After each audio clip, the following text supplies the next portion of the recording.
April 22 Pahalgam ఉగ్రదాడితో భారతదేశం కన్నీరు పెట్టుకుంది. ఉగ్రవాదులను, పాకిస్తాన్ను ఎట్టి పరిస్థితుల్లో వదలొద్దంటూ భారతీయులు డిమాండ్ చేస్తున్నారు. కానీ ఈ దాడి జరిగి 2 రోజులు అవుతున్నా ప్రభుత్వం మాత్రం మౌనంగా ఉంది. ఈ మౌనం కారణంగానే పాకిస్తాన్ 30 గేమ్స్ మొదలుపెట్టింది. ఎదుగుతున్న భారత్ను దెబ్బతీయాలని పాక్, చైనా కలిసి కుట్ర పన్నాయి. డ్రాగన్ కుట్రలను అగ్రదేశం అమెరికా పసిగట్టింది. పాకిస్తాన్పై భారత్ పరిమిత సైనిక చర్యకు డొనాల్డ్ ట్రంప్ ప్రభుత్వం ఓకే అంటోంది. అయితే అగ్రదేశం రియాక్షన్తోనైనా భారత్ మౌనం వీడుతుందా? పాకిస్తాన్పై దాడికి సిద్ధమవుతోందా? కోట్ల మంది భారతీయుల డిమాండ్లను మోడీ ప్రభుత్వం తీరుస్తుందా? Let's watch. పాక్పై భారత్ యాక్షన్ ఎందుకు ఆలస్యం? పాక్పై భారత్ దాడికి అమెరికా ఓకే చెప్పిందా? పాక్పై దాడికి మోడీ టైం ఫిక్స్ చేశాడా?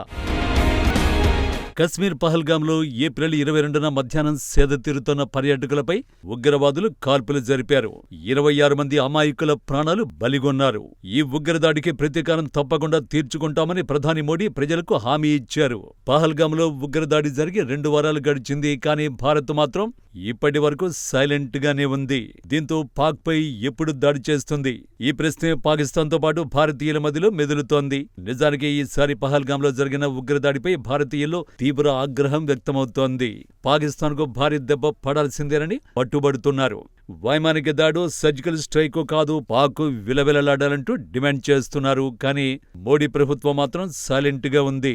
అయితే భీకరమైన తుపానుకు ముందు నెలకొనే సైలెన్సేనా, లేక నిజంగా భారత ప్రభుత్వం సైలెంట్ గా ఉందా అన్న సందేహాలు భారతీయుల్ని వెంటాడుతున్నాయి. వాస్తవానికి 2016లో ఊరిలోని ఆర్మీ క్యాంపుపై ఉగ్రదాడి జరిగింది. దీనికి ప్రతీకారంగా భారత్ వైలెంట్ గా రియాక్ట్ అయింది. పాక్ ఆక్రమిత కశ్మీర్లోని ఉగ్రవాద శిబిరాలపై ఊహించని రీతిలో భారత్ దాడి చేసింది. ఈ దాడుల్ని సర్జికల్ స్ట్రైక్స్ గా భారత్ పేర్కొంది. 2016 సెప్టెంబర్ 18న ఊరిలో ఉగ్రదాడి జరిగితే 2016 సెప్టెంబర్ 29న భారత్ సర్జికల్ స్ట్రైక్స్ చేసింది. సరిగ్గా 11 రోజుల్లో ప్రతీకారం తీర్చుకుంది. అయితే 2019 ఫిబ్రవరి 14న పుల్వామాలో భద్రతా సిబ్బంది కాన్వాయ్పై ఆత్మాహుతి ఉగ్రదాడి జరిగింది. ఈ దాడికి ప్రతీకారంగా పాకిస్తాన్లోని బాలకోట్లో లష్కర్-ఇ-తోయిబా ఉగ్రవాద శిబిరాలపై ఫిబ్రవరి 24న భారత వైమానిక దళం దాడులకు దిగింది. అంటే సరిగ్గా 2 వారాలకు భారత్ ప్రతీకారం తీర్చుకుంది. నిజానికి ఈ 2 భారత దాడుల్ని పాకిస్తాన్ ఏమాత్రం ముందుగా ఊహించలేదు. సరిగ్గా 2 ఉగ్రదాడులకు 2 వారాల్లోగానే ప్రతీకార దాడులకు భారత్ దిగింది. కానీ ఈసారి సీన్ వేరు. ముందుగానే పాకిస్తాన్ సైన్యం సిద్ధమైంది. సరిహద్దులోకి భారీగా సైన్యం, ఆయుధాలు తరలించింది. అందుకే ప్రధాని నరేంద్ర మోడీ దాడిపై పునరాలోచనలో పడ్డారా అన్న చర్చ జరుగుతోంది. ఈసారి ఉగ్రవాదులు కాల్పులకు ముందు హిందువా కాదా అని తెలుసుకుని మరీ చంపేయడంతో ప్రజల్లో ఆగ్రహం వ్యక్తమవుతోంది. కానీ ప్రజల భావోద్వేగాలను పరిగణనలోకి తీసుకుని ఉన్నటువంటి సైన్యం దాడి చేయలేదు. దీనికి భౌగోళిక, రాజకీయాలు, ఆర్థిక అంశాలను కూడా ప్రభుత్వం పరిగణనలోకి తీసుకుంటుంది. ఆ తర్వాతే దాడి ఏ స్థాయిలో ఉండాలన్న దానిపై ఆర్మీ ఆలోచిస్తుంది. పహల్గామ్ ఉగ్రదాడి తర్వాత పాకిస్తాన్ అప్రమత్తం కావడంతోనే భారత్ మరింత సమయం తీసుకుంటోంది. దీనికి తోడు పరిస్థితులు పాకిస్తాన్లో లాగా భారత్లో ఉండవు. యుద్ధానికే దిగాలంటే అన్ని వర్గాలను సమాయత్తం చేయాల్సి ఉంటుంది. ఇప్పటికే మోడీ అధ్యక్షతన త్రివిధ దళాల అధిపతులు, సిడిఎస్, ఎన్ఎస్ఏ, రక్షణ మంత్రితో సమావేశం జరిగింది. పాకిస్తాన్పై చర్యలకు త్రివిధ దళాలకు పూర్తి స్వేచ్ఛను ప్రధాని ఇచ్చినట్టు నివేదికలు వెల్లడిస్తున్నాయి. ఆ తర్వాత పహల్గామ్ ఉగ్రదాడికి పాల్పడిన ప్రతి నేరస్తుడు, అతడి మద్దతుదారులకు శిక్ష తప్పదని కేంద్ర హోంశాఖ మంత్రి అమిత్ షా వెల్లడించారు. ప్రధాని మోడీ నాయకత్వంలో భారతీయులు కోరుకున్నది జరుగుతుందని రక్షణ మంత్రి రాజ్నాథ్ సింగ్ తాజాగా తెలిపారు. దీంతో పాకిస్తాన్పై భారత్ చేయబోయే దాడిపై చర్చ మొదలైంది. భారతీయులు కోరుకున్నట్టు యుద్ధమే జరుగుతుందా, లేక పాకిస్తాన్ తీవ్రంగా దెబ్బకొట్టేందుకు పరిమిత సైనిక చర్యకు దిగుతారా అంటూ పలువురు చర్చించుకుంటున్నారు. ఇదిలా ఉంటే ఏప్రిల్ 29న భద్రతా దళాలతో సమావేశమైన మోడీ ఆ తర్వాత వారితో విడివిడిగా చర్చలు జరిపారు. 30న ఆర్మీ చీఫ్తో, 3న నేవీ చీఫ్తో, 4న ఎయిర్ ఫోర్స్ చీఫ్తో ప్రధాని చర్చలు నిర్వహించారు. మరోవైపు 36 గంటలు దాడి జరుగుతోందంటూ పాకిస్తాన్ మంత్రులు తెగ టెన్షన్ పడుతూ ప్రపంచాన్ని ఆందోళనకు గురిచేస్తున్నారు. నిజానికి దాడిని ఆలస్యం చేస్తున్న కొద్దీ పాకిస్తాన్ భయంతో వణికిపోతోంది. ఇప్పటికే పాకిస్తాన్ దెబ్బతీయడానికి సింధు జలాల ఒప్పందం తాత్కాలిక రద్దు వంటి చర్యలు భారత్ తీసుకుంది.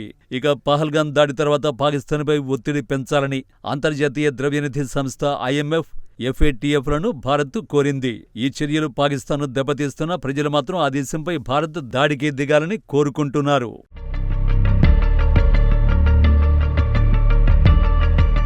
పహల్గాంలో ప్రత్యేకించి హిందూ పర్యాటకుల్ని ఉగ్రవాదులు టార్గెట్ చేయడాన్ని భారత ప్రజలు జీర్ణించుకోలేకపోతున్నారు. ఇది భారతదేశానికి అవమానంగా భావిస్తున్నారు. అయితే ప్రభుత్వం మాత్రం అంతర్జాతీయ పరిణామాలకు లోబడే చర్యలకు దిగే అవకాశం ఉంది. అయితే ఇక్కడ ఓ సందేహం వ్యక్తమవుతోంది. మోడీ యుద్ధానికి దిగాలని పాకిస్తాన్ కోరుకుంటుందా? పహల్గాం దాడి చాలా భిన్నమైన సమయంలో జరిగింది. వృద్ధిలో భారత్ వేగంగా దూసుకెళ్తోంది. ట్రంప్ సుంకాల బారిన పడకుండా అమెరికాతో వాణిజ్య ఒప్పందం కుదుర్చుకున్న మొదటి దేశంగా నిలిచే అవకాశం ఉంది. పొరుగు దేశం చైనా, అమెరికా మధ్య సుంకాల యుద్ధం తీవ్రంగా సాగుతోంది. మరోవైపు పాకిస్తాన్ ఆర్మీని టార్గెట్ చేసుకుని బలూచిస్తాన్ తిరుగుబాటుదారులు దాడి చేశారు. దీంతో పాకిస్తాన్ ఆర్మీ చీఫ్ పై తీవ్ర వ్యతిరేకత మొదలైంది. పహల్గాం దాడికి 6 రోజుల క్రితమే పాక్ ఆర్మీ చీఫ్ ఆసిం మునీర్ రెచ్చగొట్టే ప్రకటన చేశాడు. అయినా సరే భారత్ మాత్రం సీరియస్ గా స్పందించలేదు. పైగా జమ్మూ కాశ్మీర్లో గతంలో పర్యాటకుల్ని లక్ష్యంగా చేసుకుని ఉగ్రవాదులు దాడి చేయలేదు. సింపుల్ గా చెప్పాలంటే ప్రధాని మోడీని పాకిస్తాన్ కావాలనే రెచ్చగొడుతోంది. భారత్ మాట్లాడడం లేదు, కానీ భారత్ దాడికి సిద్ధమైందని పాక్ ఇప్పటికే రచ్చరచ్చ చేస్తోంది. ఒకవేళ భారత్ యుద్ధానికి దిగితే ఆర్థిక వృద్ధి దెబ్బతింటుంది, పెట్టుబడులు వెనక్కి వెళ్లిపోతాయి. దీనికి తోడు ఐక్యరాజ్య సమితిలో పాక్ డ్రాగన్ బహిరంగంగానే మద్దతునిచ్చింది.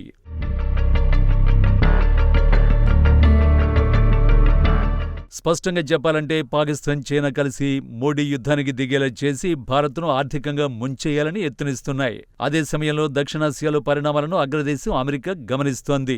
ప్రాంతీయంగా ఘర్షణలు పెరగకుండా చూడాలని అమెరికా పిలుపునిస్తోంది. అయితే పరిమిత దాడికి అమెరికా మద్దతునిచ్చేందుకు మాత్రం సిద్ధంగా ఉంది. పాక్లో ఉగ్రవాదాన్ని శాశ్వతంగా అంతం చేయాలని, పాక్ ఉగ్రవాద చీఫ్ మునీర్ను దోషిగా నిలబెట్టాలని భారత్ కోరుకుంటోంది. అందుకు భారత్ మరింత సమయం తీసుకునే అవకాశం ఉంది. దాడి ఎప్పుడన్నది అంచనా వేయడం కష్టమే.